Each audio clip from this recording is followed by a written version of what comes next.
Welcome to True You, where we'll talk about becoming the truest version of who God created you to be. I'm your host and the co-author of Lies Young Women Believe and the Truth That Sets Them Free, Dana Gresh. Does it seem like parent-teen conflict is universal? Only 30% of parents report it as a norm with their teen. So why do so many of their kids feel like their parents just don't get them? Today, we'll unmask the lie behind that emotion and reveal the powerful truth of the parent-teen relationship. Here at the round table of True You, no topic is off limits, and that is really good because today we are diving into communication. I'm Stacy Rudolph, lead teacher at True You, and Dana and I are joined by singer-songwriter Alina Pitts. And today we're going to be tackling an issue that parents and teens have been trying to navigate since the dawn of time: communication. Let's check out Cassie's story with this. Hey girls, my name is Cassie, and today I wanted to share with you about a time in my life when I was struggling with something I'm sure a lot of you guys can relate to. When I was in high school, I had a really rocky relationship with my mom. I didn't understand why I couldn't stay out as late as my friends, or wear a certain dress, or even go out with a certain boy. I felt misunderstood, controlled, and I really just wanted to do things my own way. So I rebelled. I tested boundaries, and I started many late night arguments with my parents. I didn't realize I was believing the lie that I could be my own authority, or that I was capable of navigating life on my own. And that was so far from the truth. I'm so thankful. I now know that where the Spirit of the Lord is, there's freedom, and I've been able to experience that freedom today. And the great news is, you can too.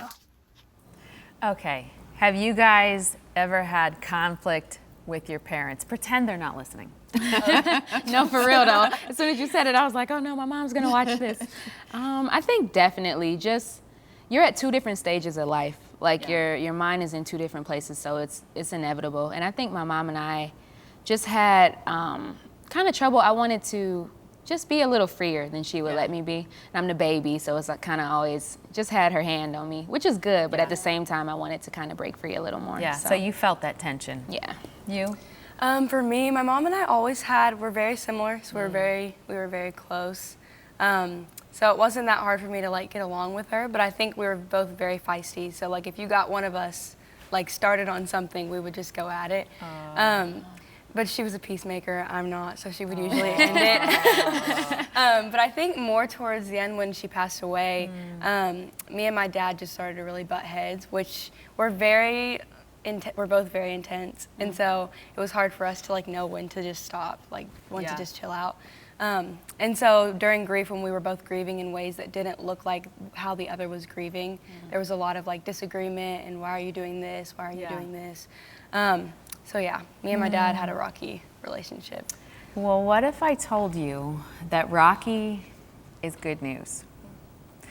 Somebody told me this about conflict in my relationships. It doesn't matter whether it's parents or your BFF or in the future, your husband.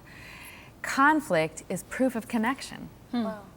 Because when you stop having conflict, it means you stopped caring. So as long as there's that tension in the relationship, and you're gonna have tension with every relationship in your life where you spend a lot of time together, right?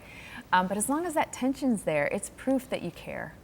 That's good news. So what we wanna do today is give you some tips and some truth to really enter into your parent-child relationship more healthily. What are some things that have helped you guys? I think definitely just hanging out with my mom. It's so much easier to have the tough conversations that are just inevitable if you already know the person's heart. You already have that emotional bank that you can withdraw from. So just hanging out with her regularly and just letting her, just knowing her heart and knowing that she really is for me and she cares for me and she wants me to thrive and do well. So hanging out, put some deposits in. And that's really, we have to be intentional about deposits both ways. Like you guys need to put some deposits in your moms sometimes, right? I remember the best deposit my son ever gave me was, you don't have mom hair. I was like, I think what you're saying is I'm having a good hair day. And it just felt so good, you know, and those things matter. What about you, Alina? What are some things that have helped you with your parents? Me and my mom used to write letters. So we used to write. We were both very quiet, so it was hard for us to like talk a lot, so we would just write. It's easier. And then that came in handy with me and my dad when we couldn't even stand to look at each other. So that really helped. I think when you write it down, it gives you time to think about what you're saying, rip it out, roll it up, throw it away if you Yeah. didn't say it well. And if somebody says something when in writing that you're like, that you would react to, you have time to think about how to react well. Yeah. So I love that idea. What about God's word? What verse do we need to go through to posit this conflict in some truth? Yeah, I think you really have to just realize that your parents are for you. They're trying to help you out. They're trying to give you good counsel. So I like Proverbs chapter 13, verse 20. And it says, whoever walks with the wise becomes wise, but the companion of fools will suffer harm. And I just think it's so important to remember that they are for us. You know what I'm saying? They've been there before. They've already experienced what we're experiencing. And they got us. You know what I'm saying? Like, they got our backs. They want the best for us. And so. you know what I think of that verse? I think it doesn't matter how old you are. Right. You never outgrow wise advice. Yeah. The Bible also says honor your father and mother. So even for me, we won't say my age, but even for me, that verse applies. I need the wise counsel of my mother. I need the wisdom of my father, and I need to honor them. Yeah.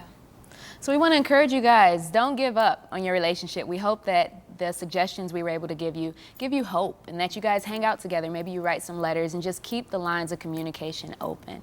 That is going to help you have a healthy, a happy relationship and just connect you guys in a special way. So make sure you do that.